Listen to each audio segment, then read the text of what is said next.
stuck here. The cops won't bother me.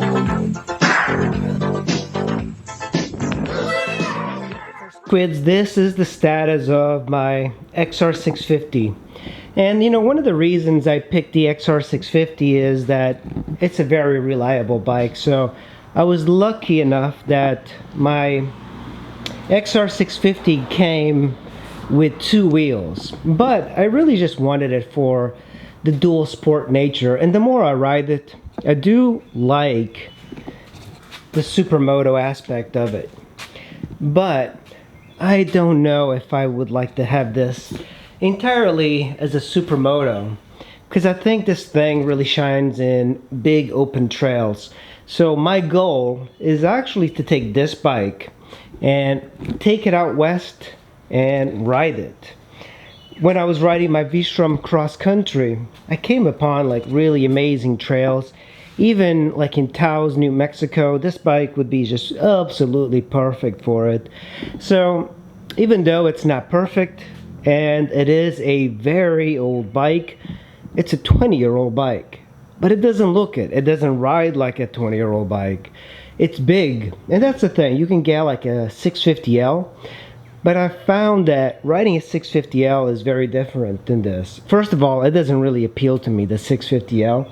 It's a great bike, that's the thing. And if you have a 650L, nothing wrong with it. But when you get on this one, the R version, and it's dual sported, there's something very interesting about riding this thing. You know, you do feel like you're like in a high-powered motorcycle that just wants to throw you off, and that's very exciting.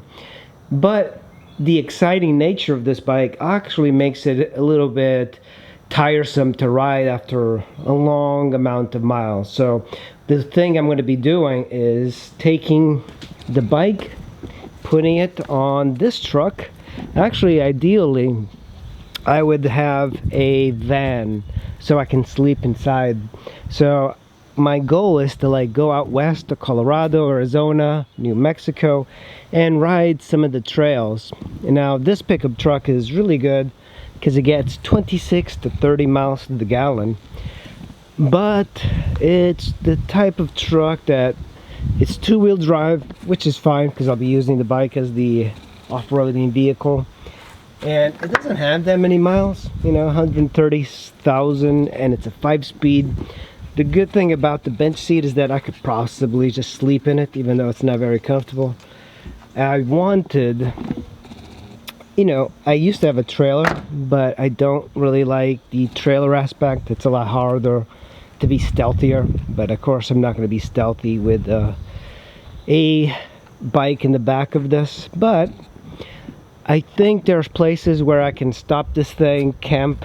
There's a couple of guys on ADV Rider who have tent spaces out in New Mexico, and one is the A-Team, and I'm planning on contacting them, and then I'll just ride out there, and then that'll be my base camp, and I'll be able to, you know, go to trails and all of these things on this one. I think it is a handful to ride, and so I got the supermoto wheels, which are fine, but the only issue is that when the previous owner gave me the other rims, the Warp 9 rims, the thing that happened is that the spacers were missing.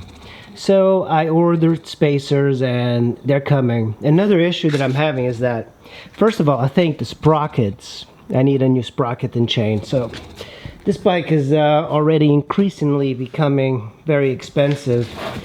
I do have chain, so I just need to get the sprockets and I'll put it on there. But the bike is super fun to ride. That's the thing. You're not going to have any issue not having fun on this thing. The signals just keep breaking off up there. I'm going to put some flush mounts. I think I'm going to take the license plate from there and just put it on top. I don't want to get stopped by the police, and I think if they see the license plate, it'll be a little bit easier not to get stopped. The CRF 450 front end, it's good, but I think it's overkill for this bike. And the XR650R shocks There's nothing wrong with them. They're actually a little bit plushier, but I kind of like the look of it, especially for the supermoto styling. You got to have an inverted forks because they look so much cooler. So this one's got already the, I actually put the 450 rim on there.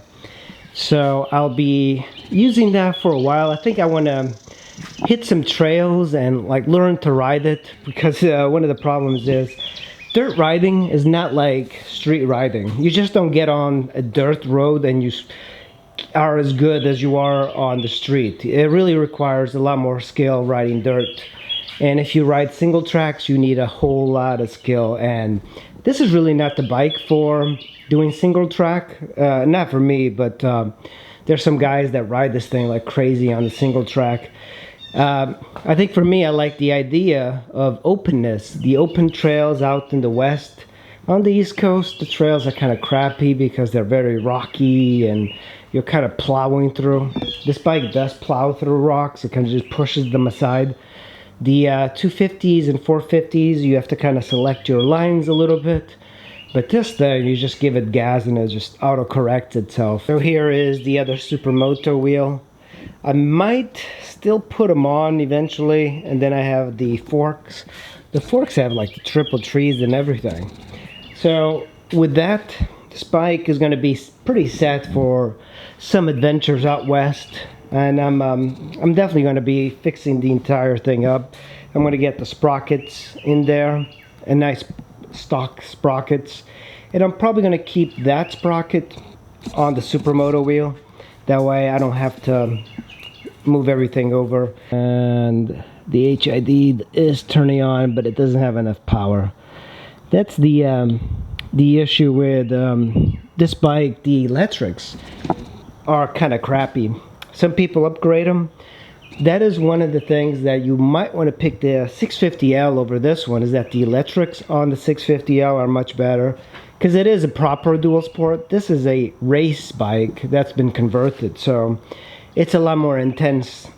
The bikes from here are getting shipped overseas, so I think over there they cost a lot more. I know that in Europe there's a big following for this bike. You know, in Europe they're much more into these big off-road bikes. Alright guys, that is the status of this bike and my plans for riding this summer. I'll probably be going out west, so yeah, thanks for watching. I will see you in the next video. Bye.